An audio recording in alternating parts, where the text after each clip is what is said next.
Olá a todos e todas. Nós estamos dando início à aula 5 do curso Direitos Humanos e Diversidade Religiosa. Mais uma vez eu me apresento, meu nome é Elianildo da Silva Nascimento e nós estaremos juntos agora nessa quinta aula voltando a discutir um tema que é aprofundar mais um pouco algumas informações, que é a laicidade, onde nós falaremos um pouco sobre suas origens, modelos gerais e o modelo brasileiro pluriconfessional, que é do pluriconfessionalismo, e uma apresentação geral da legislação brasileira. São esses dois itens principais que nós iremos discutir nessa aula de hoje. Aparentemente é pouco, não, mas tem um conjunto imenso de informações que iremos trabalhar nesse contexto. Primeiro, então, vamos retornar algumas questões que já mencionamos nas aulas anteriores sobre a laicidade, essa importância da laicidade e como um conceito e como uma divisão necessária entre Estado e religião, que propicia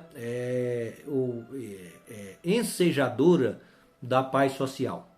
Num contexto, especialmente esse contexto moderno, nosso, ao qual temos culturas e sociedades as mais diversas, com uma presença imensa de visões, as pessoas, crenças, perspectivas, visões. E aí a gente deve considerar também nessa diversidade que não só a diversidade religiosa existente nas sociedades modernas, assim como no passado também o foram, mas a gente está falando mais numa época que mais moderna, do século passado para cá. Então essa diversidade de perspectivas não são tão somente no campo do contexto religioso, porque o contexto religioso é uma das facetas das construções humanas. Todo o que a gente conhece de perspectivas religiosas são facetas de um segmento das construções humanas. Não todas. Aí você tem o segmento da cultura, da filosofia, das ciências, etc., das artes, tantas outras perspectivas que não são melhores ou maiores do que as religiosas. Então, quando você tem por parte de um Estado, por parte da governança das leis, essa separação Estado e Igreja, ela, especialmente nessas sociedades plurais, compostas por essa diversidade imensa, em que há uma compreensão dessa diversidade, e aí tanto quanto é mais importante a sua existência, no processo da existência. Mas aí vamos um pouco à origem, a título de menções, de curiosidades, né? Nesse contexto, um pouco das origens dessa ideia, ou das ideias que vieram desaguar na perspectiva do que nós chamamos de laicidade.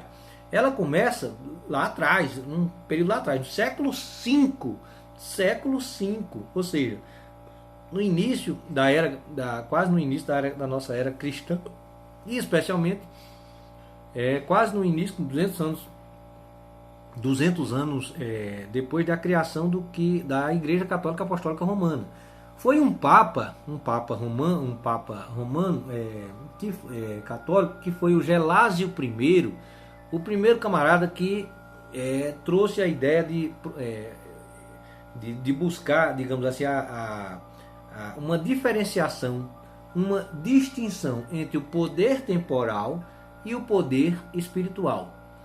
Ele estava preocupado, na verdade, assim, você tem isso daria vários livros, várias aulas, na verdade, para discutir essa temática. A gente vamos trazer para um ambiente histórico um pouco, muito rapidamente, o momento em que o Papa Gelásio I vem com essa perspectiva, com essa preocupação. Ele faz essa distinção preocupado com uma inserção que poderia haver, interferências que poderiam haver por parte do Império Romano à Igreja Católica. Então por isso ele começa a discutir essa questão isso lá atrás, né, essa diferenciação. Claro, aí o que eu falei que daria várias aulas é a gente entender, compreender como se processaram no início, desde o ano, o que seria o ano zero, até o aparecimento da igreja, o nascimento da Igreja Católica Romana, o nascimento do cristianismo, né? Na verdade, começa a partir, assim, mais concretamente, a partir do cristianismo como a gente entende aqui. Como isso se processou no âmbito interno do Império Romano, para que, primeiro, viesse ele lá à frente, o Constantino, vir trazer os cristãos como uma religião oficial. O que é que ensejou isso? Que motivos? Aí você tem, de uma complexidade histórica grande. Essa a que nós poderíamos nos reportar a falar sobre esses processos. Por que chegou ao cristianismo e não o mitraísmo manteve-se como religião principal dentro do Império Romano? Entendeu? Esses temas são até muito bem trabalhados em um livro antigo, já publicado, que chama O Legado Político do Ocidente, do Alejandro Bugallo. É um livro que eu estudei na época na época da faculdade, no início da faculdade eu comprei esse livro.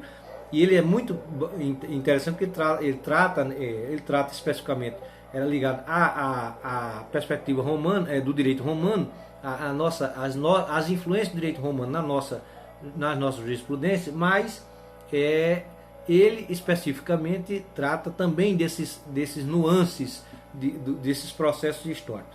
Pois bem, esse Papa Gelásio I também fundou a doutrina da infalibilidade papal, né? E aqui nos recorda, nesse processo histórico de evolução das ideias de laicidade, a gente já até mencionou em uma aula anterior, ao falar da Carta Magna de 1215, né, a Carta do Rei João, que foi imposta ao Rei João, um dos pontos da Carta Magna que também evocavam esse começo dessa diferenciação, dessa separação Estado e Igreja, né, uma ideia em que no texto do documento há uma perspectiva no sentido de que não houvesse interferência por parte no caso do reino, na igreja. Ou seja, a mesma ideia que inspirou, não é, o Papa Gelásio I. Né, um terceiro aspecto histórico desse processo foi um grupo que lá no século XIII, XIV, foi uma doutrina, né, chamada de Irmãos do Livre Espírito, né? É uma seita num contexto, um primeiro parênteses, seita no contexto, a gente tem que entender o seguinte: cada grupo religioso, cada grupo, perspectiva religiosa de um modo geral, isso no âmbito do cristianismo, vamos falar assim, no universo do cristianismo, algumas igrejas e vários grupos, eles têm interpretações, têm as suas visões teológicas, suas perspectivas teológicas, as quais ensejam e são fundamento dessas respectivas igrejas, e muitas vezes elas consideram aqueles que não se adequam àquele padrão específico definido como seitas. E aí define como seita X. Dentro do cristianismo católico romano você tem uma infinidade de grupos que foram ao longo dos milênios, dos séculos, né, na verdade, dos 2 milênios, praticamente, sendo estabelecidos enquanto definição de seitas, né, nesse contexto. E aí nós passamos a um outro momento, encerrado essas três menções iniciais, né, desse processo, dessa discussão de hoje. Vamos lembrar que vamos também relembrando o que a gente discutiu lá que foram as ideias, essa construção, né, bastante longa, né, do que viria primeiro, onde no primeiro momento as sociedades primitivas, a ideia, o início das perspectivas religiosas, as visões de espiritualidade religiosa na sua diversidade. Em um segundo momento, a fundação e a construção de igrejas junto ou religiões, igrejas não, de grupos religiosos, de religiões nos âmbitos culturais e sociais. Em um terceiro momento, o atrelamento, a associação entre essas religiões e os poderes temporais, os faraós, impérios, etc, etc, etc. E muitas vezes lá na frente o controle por parte pela religião por parte dos aos estados, impondo suas visões aos estados. Então esse é um processo bem grande em que em um determinado momento ele começa a haver uma libertação dessa ideia de interação entre Estado e sociedade. Então, claro, isso muito. E nós falamos um pouco isso, mas pontos que são cruciais, né, nessa data, nesses períodos, nesses momentos históricos, foram o advento do iluminismo e na Europa, e por sua consequência, e aí trazia a questão das leis, da ciência, o olhar para a ciência, etc. O advento da Declaração de Independência Americana, a Revolução Francesa, e a Revolução Francesa, e aí por consequência as revoluções foram mais rápidas, né? Menos demoradas do ponto de vista de tempo, de períodos de tempo que foram se apresentando. Mas eu queria destacar, que eu não falei, mas deixei para falar, né, um outro ponto específico que é importantíssimo, esse no campo do direito. A gente é advogado e termina lembrando disso, que é um camarada chamado Cesare Beccaria, ou Beccaria. O Beccaria, ele tem um texto que é o chamado Dos Delitos e das Penas. Muito fácil, vocês encontram facilmente esse texto, inclusive em PDF por aí, podem baixar. Dos Delitos e das Penas, quem tiver curiosidade para ir pesquisar. Nesse texto, especificamente, o Beccaria traz ele estipula a diferenciação, isso é de extrema importância, lembrar. Ele estipula, ele traz ao universo jurídico das leis, a separação entre pecado e crime, que no passado, por conta dessa associação entre religião e Estado, uma ofensa ou um crime que se fosse um pecado era punido por morte enquanto lei por parte e aí nós tivemos isso inclusive no Brasil, né? Mencionamos o caso lá de 1707 das ordenações filipinas, né? A pena de morte para os judeus.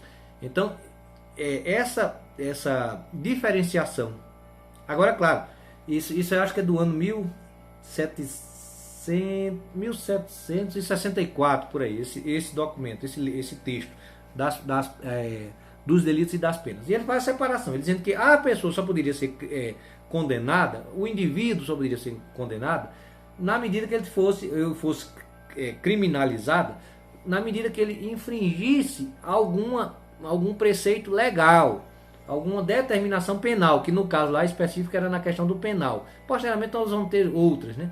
E até de certa maneira isso influencia uma perspectiva de que aquela questão que não há crime, que é um preceito dentro da justiça, não há crime sem lei que a defina. Então ele pode ser, se não tiver uma lei que defina que tal situação é criminosa ou se constitui em crime, isso não pode ser considerado como crime.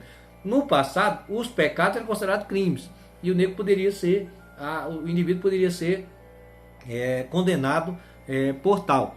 E aí as punições eram mais diversas. Então, nesse contexto, ele faz essa separação em que o indivíduo só poderia ser criminalizado se tivesse uma legislação, uma norma penal, um preceito penal ao qual ele infringisse. Não poderia ser feita essa criminalização se fosse por preceitos religiosos. Então isso é um aspecto importantíssimo dentre esse processo de formação da Constituição da ideia de laicidade, que também é reforçado em um outro documento que vem lá na frente, numa menção que é lá na frente, feita já em 1802, né? Deu um pulo lá de 1760 e pouco para 1802, com um documento que foi enviado pelo Thomas Jefferson para os batistas de uma cidade, os batistas, a igreja batistas da religião cristã batista, igreja batista. Agora não me lembro o nome de qual cidade, mas o que importa é que nesse documento, nessa carta que o Jefferson envia para os batistas, ele fala do muro de separação entre igreja e Estado. Na verdade, a gente lembra isso que na carta, na Declaração de Independência, a gente mencionou isso, a emenda 1 já faz essa distinção entre Estado, o Instituto da Laicidade, da separação Estado e Igreja na Declaração de Independência Americana. Isso é reforçado nesse documento do Jefferson para os batistas, né? Então passemos então já ao ponto da questão das origens da laicidade. Isso é um pouco o que eu mencionei, alguns aspectos necessários de serem mencionados, que também tratam da questão das origens. Então a gente está na continuidade disso. Vamos lembrar que a laicidade ele enseja dois conceitos dentro, né, específicos. Um é o conceito principal, esse que é o norteador principal da ideia da laicidade, que é a neutralidade. Neutralidade, ou seja, o Estado ele é neutro com relação a religiões, tradições e convicções. O Estado não pode ter preferências. Ele tem que, e aí ele pode ensejar e fomentar e ajudar e garantir, trazer a garantia para o exercício das religiões, crenças, quaisquer que sejam elas, na forma da lei, mas ele não pode ter preferências. Então esse é um princípio principal, basilar da laicidade, que é a neutralidade.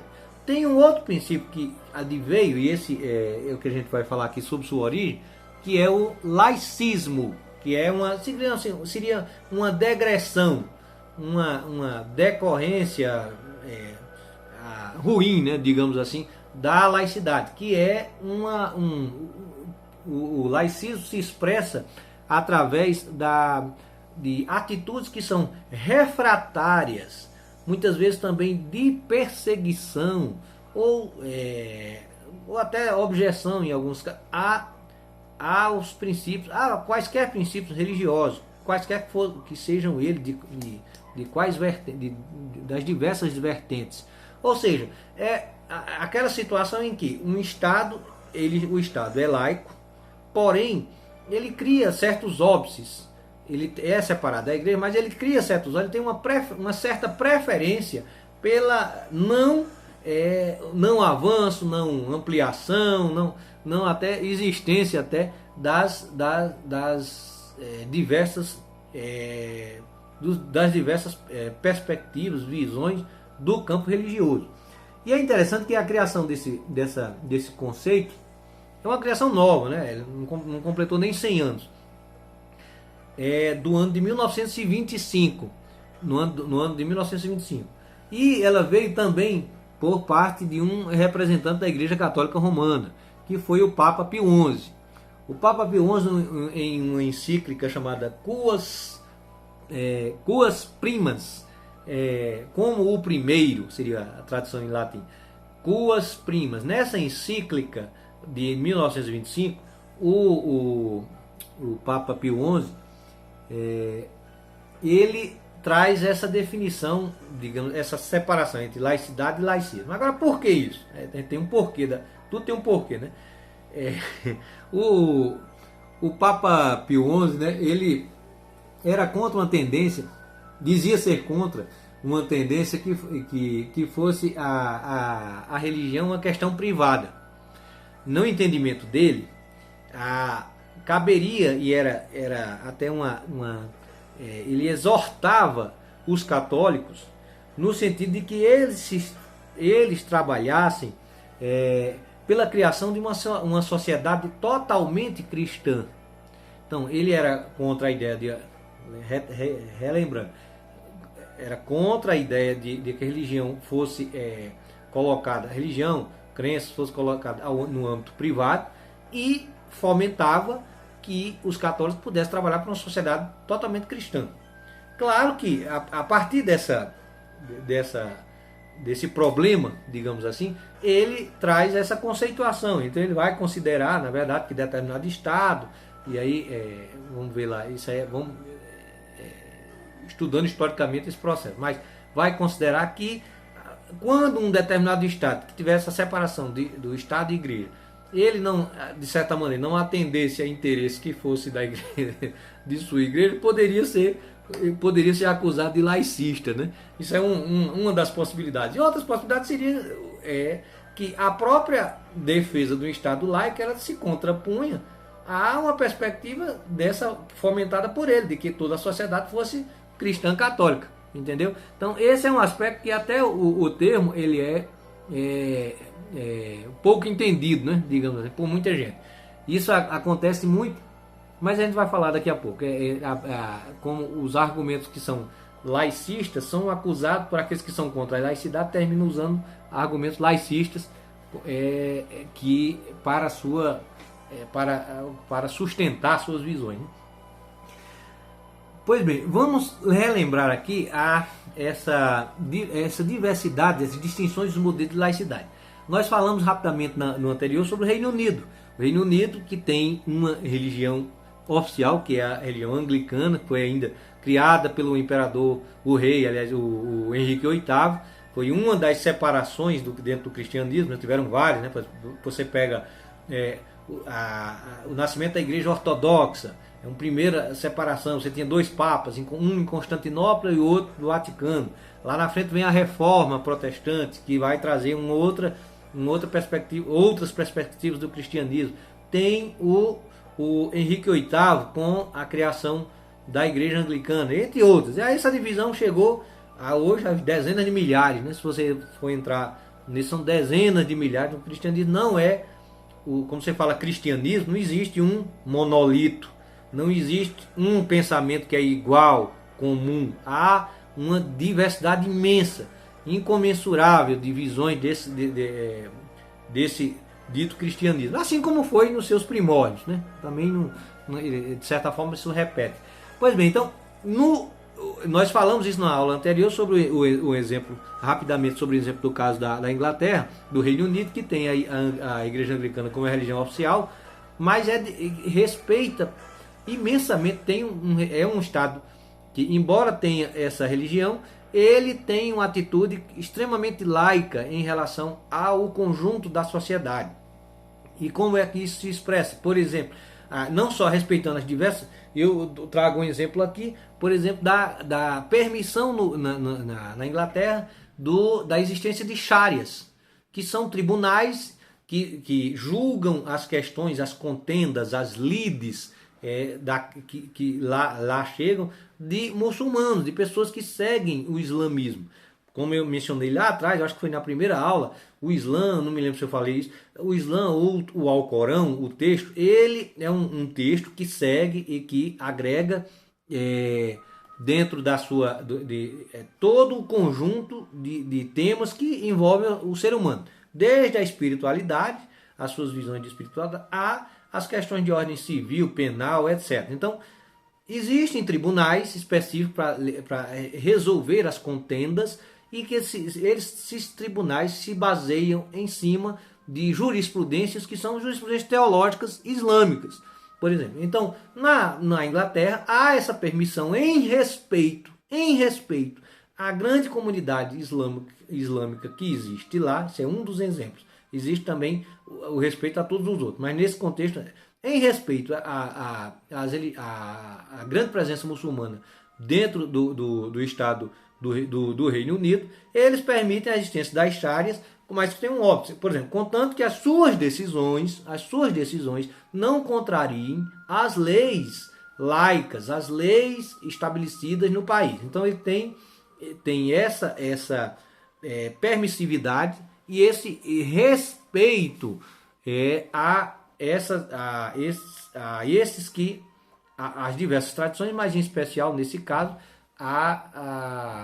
as religião islâmica lá presente. Então isso é um exemplo. A Dinamarca é um outro exemplo de estado que tem uma religião oficial, que no caso são a igreja luterana, luteranismo, e que também tem uma atuação bastante laica em respeito às demais outras presenças religiosas lá. O Canadá é um outro exemplo de país que, embora não tenha lá no seu texto a designação da laicidade, ele, ao abarcar o direito à liberdade religiosa, ele abarca o direito à liberdade religiosa dentro do direito à igualdade, à liberdade de expressão, etc. Então, há também um grande respeito, embora não está tacitamente escrito que é laico, mas ele concretamente, na forma da Constituição e leis, ele propicia esse respeito à diversidade religiosa, sendo, portanto, um respeito à laicidade.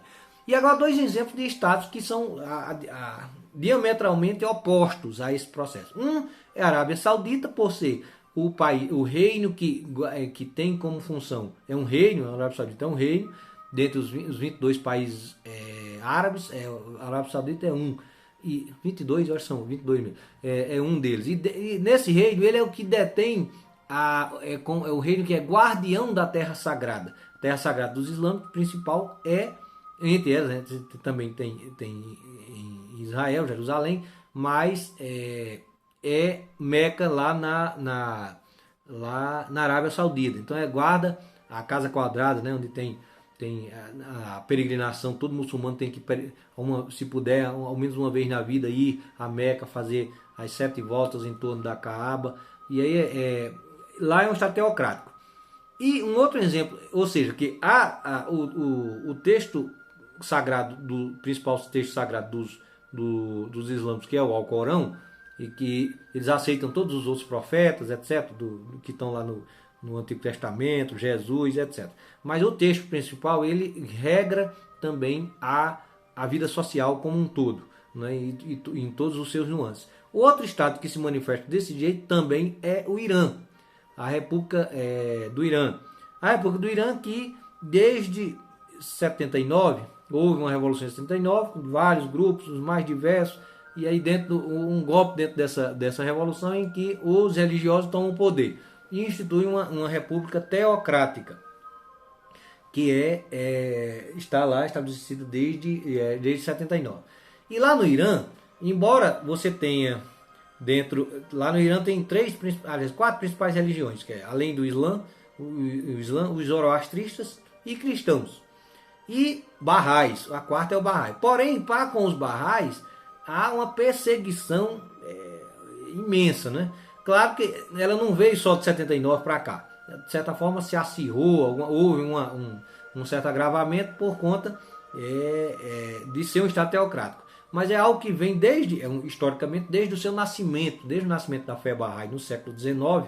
O seu profeta Bahá'u'lláh, ele foi perseguido, teve que sair, foi para Haifa, foram 40 anos de sua vida praticamente fugindo de uma perseguição religiosa, que manteve-se. E ao longo do tempo foram mais de 30 mil mortes. No caso, hoje, ainda no Irã, você tem óbices e proibições para os Bahá'ís poderem estudar, acessar universidades. Eles não podem estudar, não podem ter universidade, acessar a universidade, não podem se descobrir que são Bahá'í, podem perder o trabalho e não podem ser nem enterrados. Então você tem até isso tem. Então isso é um exemplo de como é maléfico, como é pernicioso, como é ilegal e imoral o fato de você ter uma religião atrelada a um Estado, em que usa o seu poder em detrimento para se beneficiar ou contra quem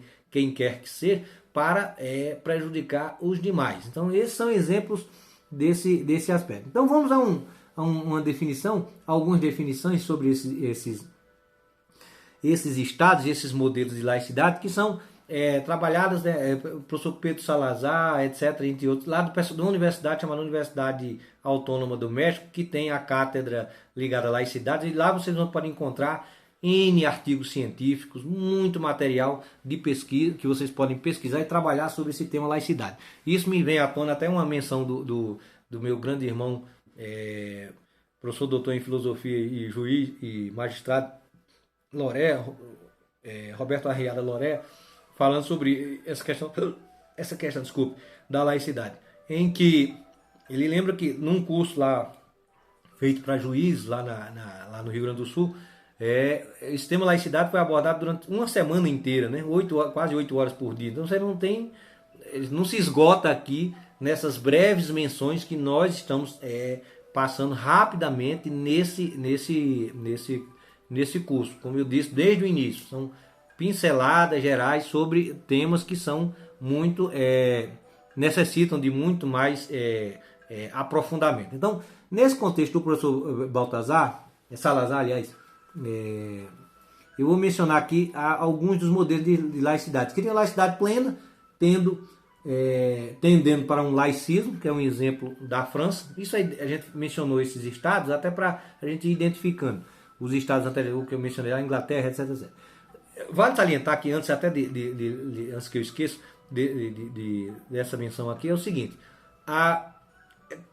poderíamos exemplificar quais seriam os níveis de laicidade. Então, como a gente pode mensurar nível de laicidade em cada país ou em cada nós estamos falando aqui do modelo, vamos falar aqui também um modelo brasileiro, que foi uma certa de adequação, adaptação a um respeito, considerando, tendo aspectos culturais, de tradição, que foram sendo, de certa maneira, influenciando esse nosso processo, que é o nosso processo, é o nosso, é único, cada um tem o seu. E aí existiria uma espécie de grande espectro em que você pode definir ou pode vislumbrar maior ou menor respeito à laicidade em cada um desses países que efetivamente já tem. Então, um dos modelos seria essa laicidade, em que ele tenderia uma laicidade plena, porém tendendo para um laicismo. Um exemplo seria a França, que a gente vai falar daqui a pouco. Outros seriam os estados religiosos, que eu já mencionei, e existiriam outros graus nesse grande espectro, né? Outros graus, que uma seria a neutralidade negativa, onde o Estado não deve impedir não deve impedir cultos, nem deve restringir a liberdade religiosa. Agora, vale salientar uma questão, né, que entende-se que a liberdade religiosa, nesse caso da laicidade negativa, ele não poderia demonstrar que o Estado aceitasse a religião como princípio. Isso é uma questão que eu trago aqui a título de conhecimento. E até eu acho interessante a gente lembrar aqui, por exemplo, falar liberdade religiosa, né, que está muito na tônica, aliás, falar sobre isso, inclusive buscando ser apropriado por grupos que nada defendem liberdade religiosa, mas isso nós vamos falar em outra aula para frente, movimentos que tem aí global, da esfera geopolítica global, que trabalham e com presença no Brasil, infelizmente já bem avançado no Brasil, mas que quando se fala liberdade religiosa, ele, de certa maneira, o termo ele não consegue, a designação não consegue abarcar como um todo tudo aquilo que ele protege, expressa. Por que eu estou falando isso? Porque quando o direito à liberdade de crença e convicção, ele evoca, ele protege também, ele dá guarida também àqueles que não têm religião, aqueles que são ateus, apateístas, agnósticos, etc., que são segmentos que não são convicções, inclusive convicções filosóficas, que poderiam ser agregadas a estes. Então, quando você fala direito à liberdade religiosa, também ele tem que abarcar, e ele abarca esse contexto. Então, o próprio termo ele não consegue definir. Talvez o melhor termo seria direito à crença e à não crença, e aí ele seria isento, né? Totalmente isento, ele não penderia para o termo religioso, ele abarcaria todas essas conceituações. E por que a gente deve falar isso e deve mencionar isso? Por quê? Por exemplo, no último censo, eu esqueci de mencionar isso na primeira aula, no último censo, e isso aumentou, você teria uma gama imensa e com uma curva de crescimento exponencial daqueles que se colocam como não tendo religião. Não tem religião. Agora, se não ter religião, não significa de cara que as pessoas sejam ateias, que sejam agnósticas ou apateístas. Simplesmente não ter religião também são aquelas pessoas que não se enquadram. Eles têm algum tipo de espiritualidade interna, isso é uma questão subjetiva. Eles exercem uma forma de espiritualidade, de contato com o sagrado, o que seja, mas não dentro de instituições religiosas nos modelos existentes, dentro de igrejas, dentro de templos. Então eles não esses modelos não se enquadram a essas pessoas. As pessoas, para não estarem lá, eles preferem dizer que não tem religião. Então é outro aspecto. Entende? São quatro aspectos, quatro pontos aí que são abrangidos por não ter religião. Os que não têm religião mesmo, eles seguem a sua forma pessoal. Os ateus, que são aqueles que não creem na existência de Deus, de deuses, divindades, o que seja. Os agnósticos, que estão ainda meio que indecisos, né, meio em cima do muro, estão aptos a serem convencidos, né, digamos assim. E os apateístas, que é aqueles que estão pouco ligando para qualquer que seja o tema religioso ou que envolva essa questão. Então, quando a gente fala o direito à liberdade religiosa, o direito ao combate à intolerância religiosa, ela também deve abarcar todos esses segmentos. E aí, nós vamos lembrar muito, né, que essa questão do Estado laico, né, por parte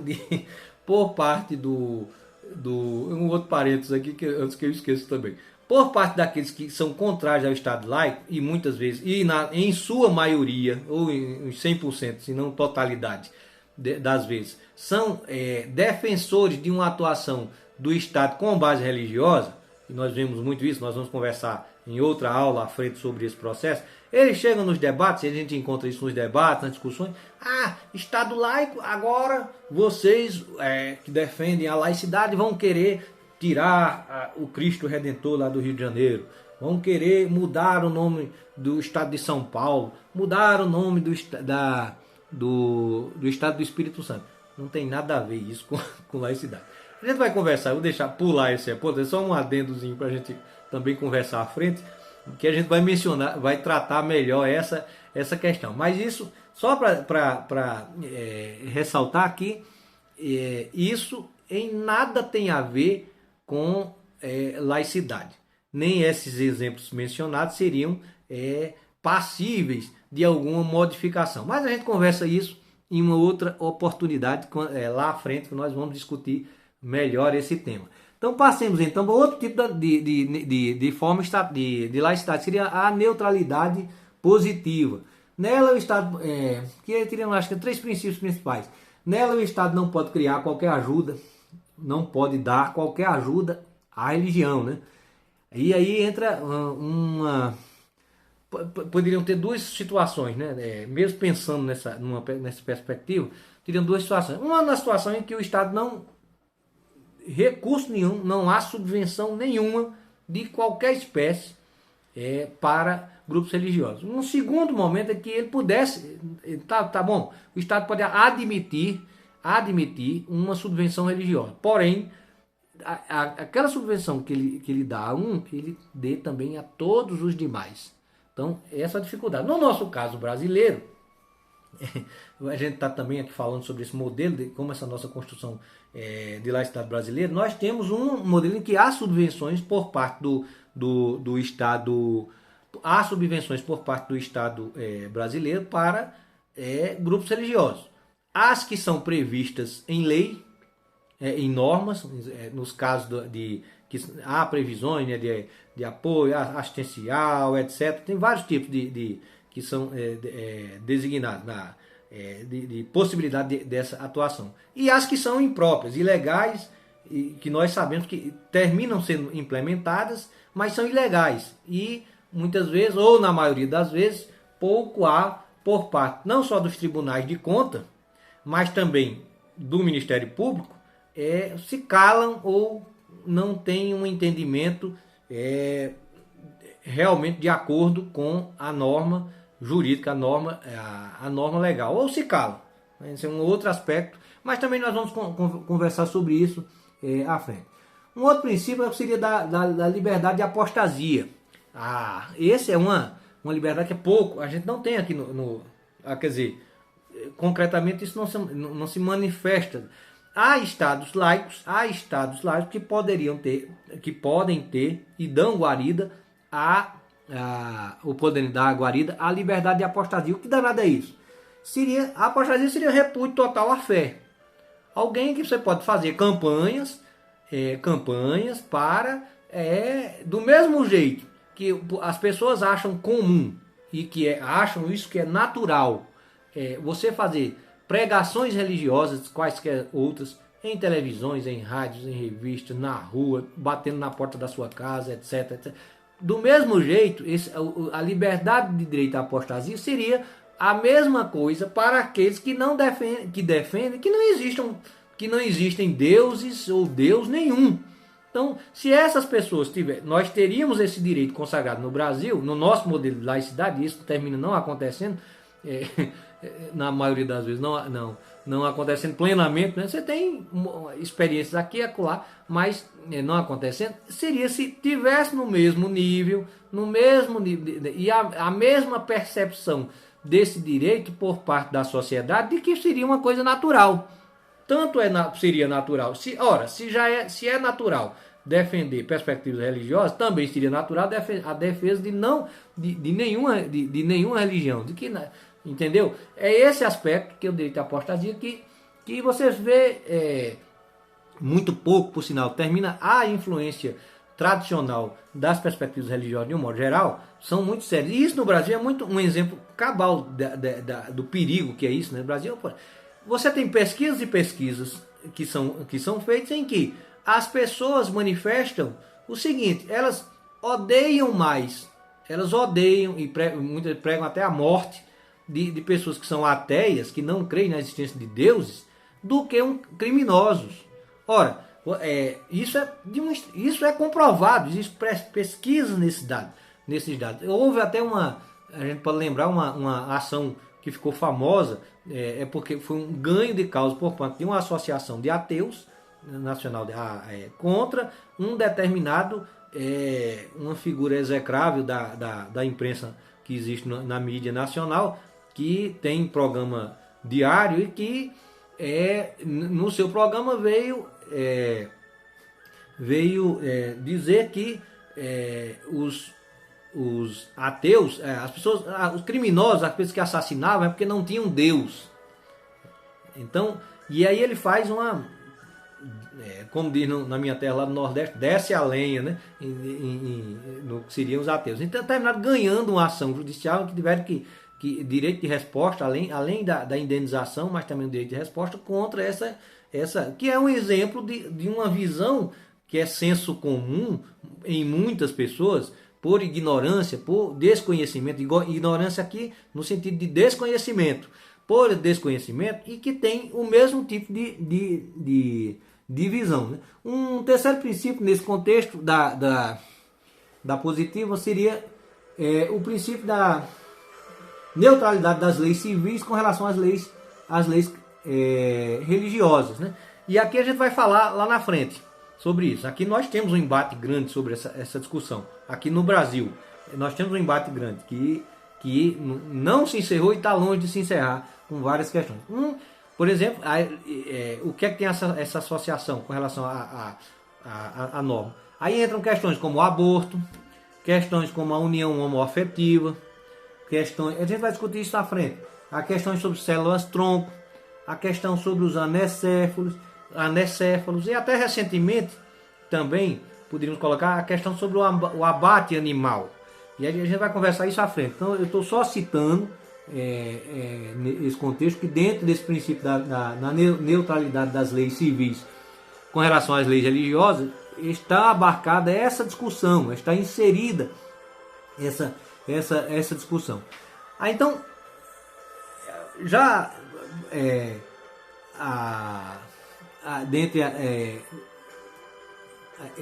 já encerrando essa discussão sobre laicidade, a gente relembrar que ele tem, portanto, duas vias.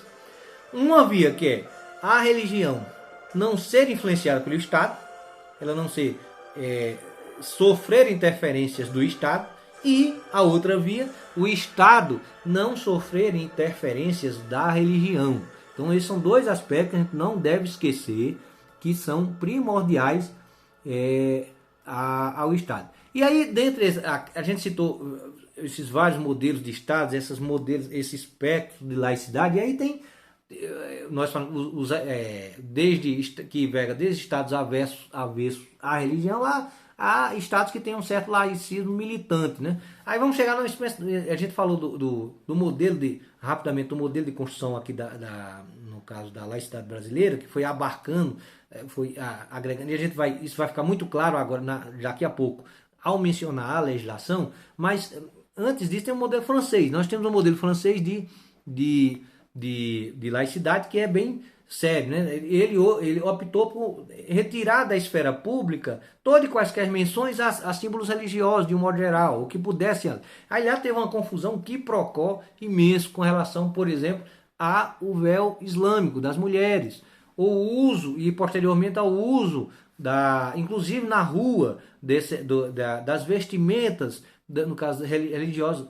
Aí, a partir de um crescimento grande, vindo das então colônias francesas, de uma população islâmica no país, isso cresceu assim, esse embate cresceu enormemente. E aí a gente vale salientar também que entender isso. O processo que levou à Revolução Francesa, ele teve inserido o afetou muito o extremo poder da igreja de então, junto com o reino, com o rei de então. Então você tem uma aversão, digamos assim, a essa influência religiosa desde lá. É por isso que a gente tem que entender esse processo. Pois bem, a França tem convive, né, digamos assim, com essa perspectiva em face das suas proibições, que é uma questão que seria uma laicidade pendendo para um laicismo, nesses exemplos que a gente aqui mencionou. Agora, com esse aspecto concluindo, né? Vou pegar aqui. Podemos concluir nesse tema da laicidade que a laicidade como ela se manifesta como uma expressão da liberdade de consciência, que em muitos países não termina sendo abarcada no termo de liberdade de consciência, abarca a questão da laicidade. Ou seja, o Estado não pode ser afetado por visões religiosas, nem muito menos alguém por questões de ordem religiosa pode ser perseguido por sua fé. Então, essas são as questões principais que evocam a laicidade. E no caso do Brasil, essa representação concreta do modelo de laicidade brasileira, ela vai se manifestar agora, nesse segundo e último ponto que vamos destacar nessa aula, com apenas citações. Eu vou apenas citar, já estamos bem avançados aqui também e eu vou citar tão somente por quê? Porque essa legislação toda que a gente vai mencionar, nós vamos trazer de como foi sendo recepcionado pelo nosso universo jurídico nacional o direito, o respeito, essa liberdade religiosa, o respeito, essa legislação toda está disponível. Então vocês têm com muita facilidade o acesso a elas, e eu vou mencionar. Quem desejar pegar um caderninho aí para ir anotando, é melhor já o ir fazendo. Então, essa legislação que já está, estruturada, já aplicada já há algum tempo, e aí varia os anos, né? Desde as constituições que a gente mencionou na aula anterior, mas essas são legislações que são posteriores, são chamadas legislações infraconstitucionais. Elas trazem de fato essa expressão do nosso modelo pluriconfessional de respeito pluriconfessional às diversas religiões, tradições aqui então presentes. Aí você pode até dizer, beleza, aqui é um paraíso, né? Não, estamos distantes de ser um paraíso com relação a essa questão do respeito à liberdade religiosa, o respeito às convicções não religiosas e ao respeito a diversas religiões. Então aqui nós temos um embate que é seríssimo, mas vamos conversar nisso posteriormente. Então vamos começar aqui com a principal lei, que eu considero uma das principais leis, que é a que define o crime de intolerância religiosa. Ela é a lei 7.716, que é de 5 de janeiro de 1989, é uma lei antiga, 89. Já tem um bom tempo já, várias décadas, que é a chamada Lei K.O. E eu destaco essa lei, os seus artigos 1º e 20 são que definem o crime de intolerância religiosa. Essa é a mesma lei, um comentário sobre essa lei, enquanto eu já passo aqui na segunda. Essa lei, especificamente, é a mesma lei que trata dos crimes raciais, os crimes contra a raça e cor. Então, é a mesma lei. Nos mesmos artigos, eles imputam, eles mencionam não só a crime racial, mas também o crime de intolerância religiosa e imputam as mesmas penalidades, que podem chegar até 5 anos de reclusão quando se usa mecanismo de divulgação para a prática desse crime. E aí, entendeu? Vamos lembrar aqui diversas igrejas com seus programas religiosos na televisão, um exemplo. A gente vai falar disso depois. Mas no caso específico da Lei KO 7.716, houve já uma certa uniformização de conhecimento, uma padronização, uma compreensão maior no âmbito jurídico com relação ao o crime racial. Porém, no campo do crime da intolerância religiosa, nós estamos a anos-luz, uma linguagem astronômica aqui, anos-luz de uma compreensão devida por parte dos agentes públicos ligados à justiça com relação ao crime de intolerância religiosa. Então, isso aí está sendo muito pouco trabalhado, não é estudado, não se fala nos cursos de formação para juízes, etc.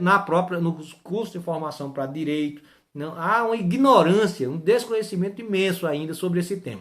Daí porque a legislação não é aplicada ipsis literis nos casos, nos diversas centenas, milhares de casos que acontecem de intolerância religiosa que são percebidos no país. Uma outra legislação que trata também da questão da religiosa na que trata sobre abuso de autoridade. Abuso de autoridade, anotem aí, que é a Lei 4.898, que é de 1965. Essa Lei 4.898 de 65, em seus artigos 3º, letras C e D, tem menções que tratam da questão do exercício do culto, etc. Que trabalham com a questão do abuso, dentre as questões ligadas ao abuso de autoridade.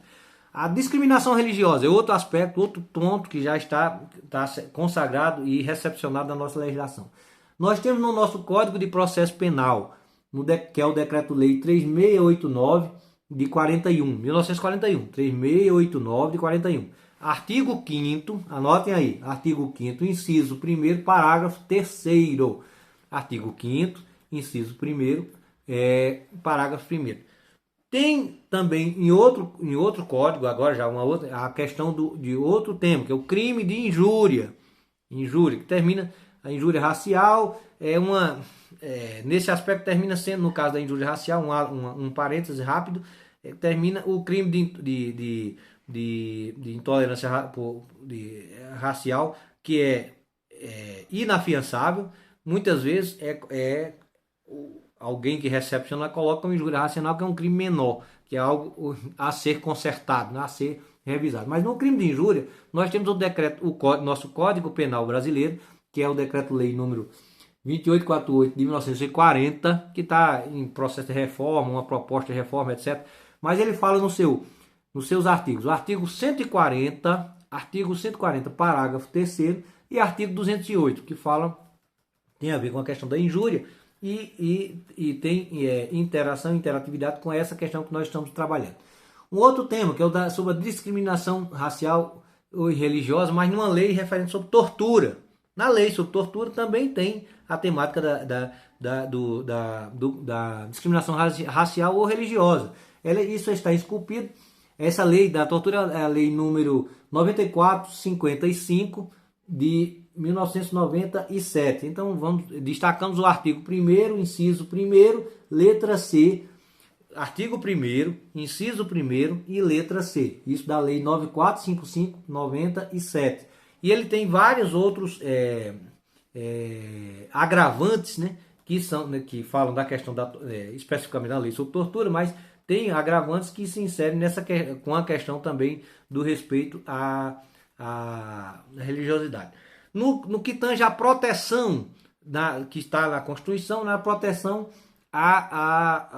ao exercício da fé, nós temos a associação religiosa, que está garantida no Código Civil Brasileiro, que é a Lei 10.406 de 2002, 10.406 de 2002, em seus artigos 53 e 54. Então, a garantia da associação religiosa é outra previsão legal para a questão. A assistência religiosa, que é outro tema que é abarcado lá atrás. Vamos lembrar, lembram que nós mencionamos a Constituição de 34? A Constituição Federal de 1934, ela foi a primeira que fez essa previsão da questão da assistência religiosa, ó, que bacana. Então, de 34, mas você tem, foi mantido na Constituição Federal, e também, que a gente já falou na aula anterior, mas nós temos sobre a assistência religiosa as seguintes legislações. Na Lei de Execuções Penais, que é a Lei 7210 de 84, no seu artigo 24, parágrafos 1º e 2º. Então você tem a menção lá sobre a questão da assistência religiosa. Também sobre a assistência religiosa nas Forças Armadas, já é outro aspecto. Tem outra lei federal, que é a Lei Federal 6923 de 81. Ela dispõe sobre o serviço de assistência religiosa nas Forças Armadas, que é o capelanato, etc. Que é capelania, aliás, que é uma outra questão que é bem a ser necessária de discussão.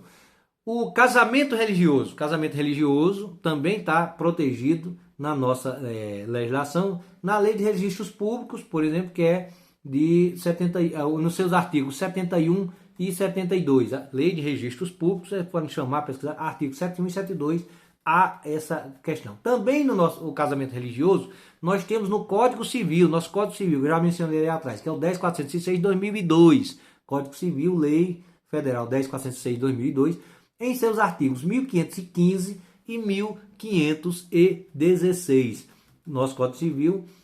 E aí entramos numa outra parte que também está abarcada abarcada pela nossa legislação, que é no âmbito da educação. Desde a Constituição, que nós mencionamos lá o artigo 210, inciso 1º, que é o ensino religioso, e ele tem o seu detalhamento, aqui nessa legislação, que é a primeira da educação, que é a Lei de Diretrizes e Bases da Educação, a famosa LDB, que é a Lei 394 de 96.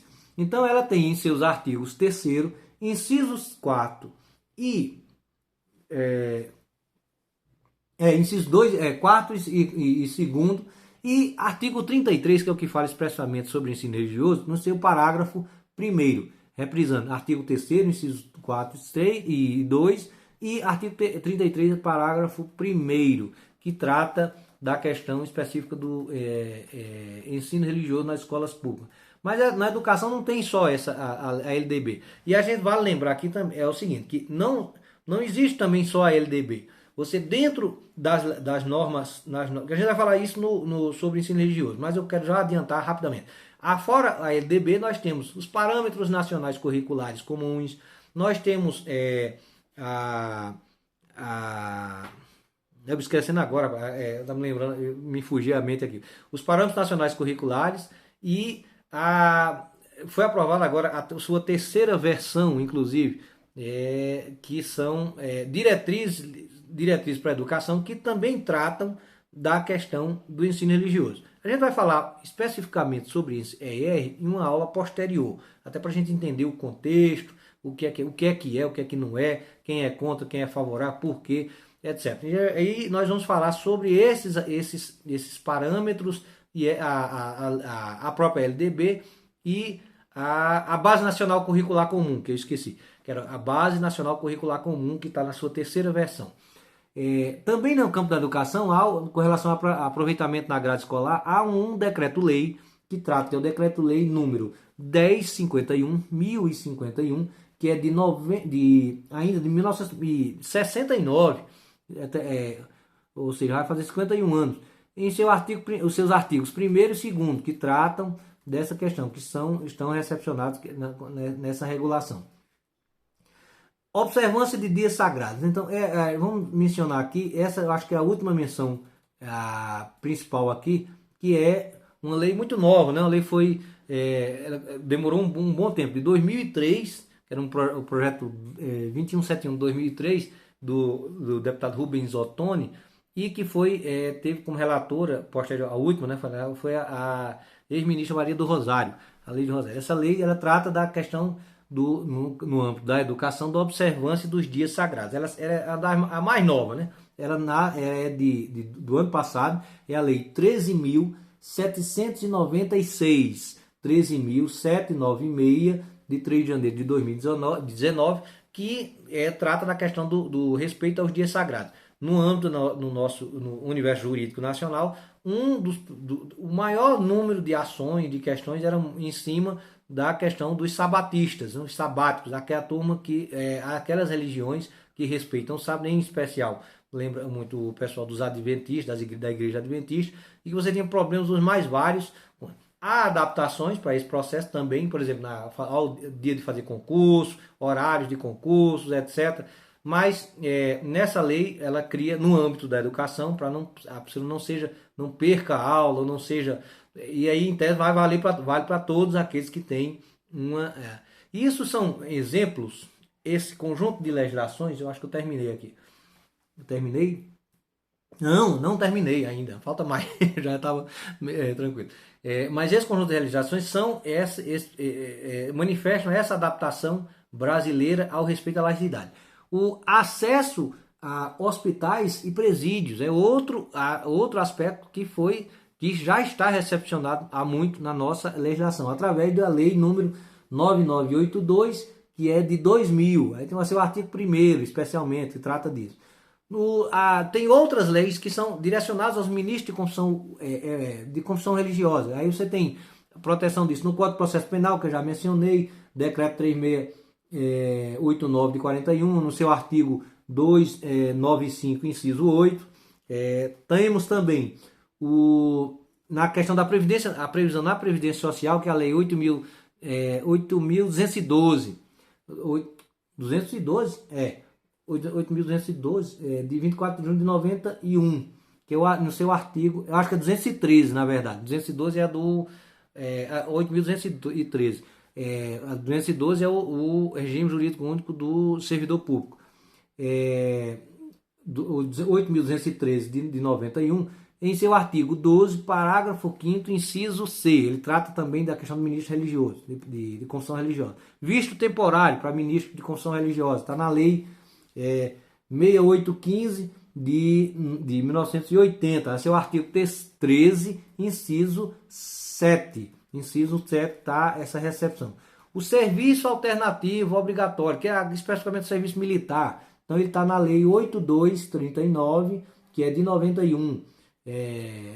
Nessa lei há a questão do serviço militar, há a absorção, ao atendimento ao preceito religioso de algum grupo que efetivamente não possa pegar em armas, não possa ter serviço. Então há uma adequação também para respeitar essas pessoas.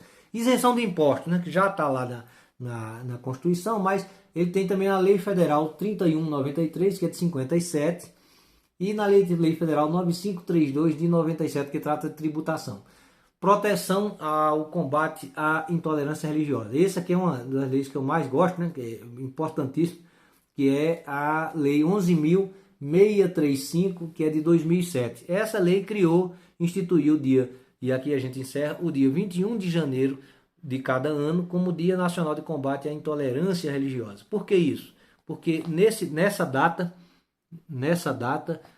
específica, uma sacerdotisa de matriz africana, a mãe Gilda, no ano de 2000, no estado da Bahia, ela veio falecer, era uma senhora já octogenária, veio falecer em função de uma extrema violência que sofreu por motivação religiosa. Ela, sacerdotisa de matriz africana, teve o seu templo e sua casa invadidos por seguidores de uma determinada igreja cristã, que a acusavam de charlatã, de associação com o demônio e etc. Então, em face dessa situação, ela teve o seu quadro de saúde agravado e ela veio a falecer no dia 21 de janeiro, que por acaso é o Dia Mundial da Religião, né? Coincidiu. Então, essa lei de 2007 institui o Dia Nacional de Combate à Intolerância Religiosa, que serve para que possamos trazer essa discussão, trazer um conhecimento, fomentar uma percepção sobre a importância da defesa da laicidade e do respeito às diversas religiões e crenças.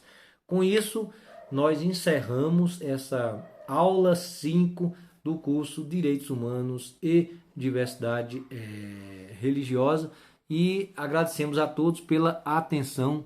Até uma próxima.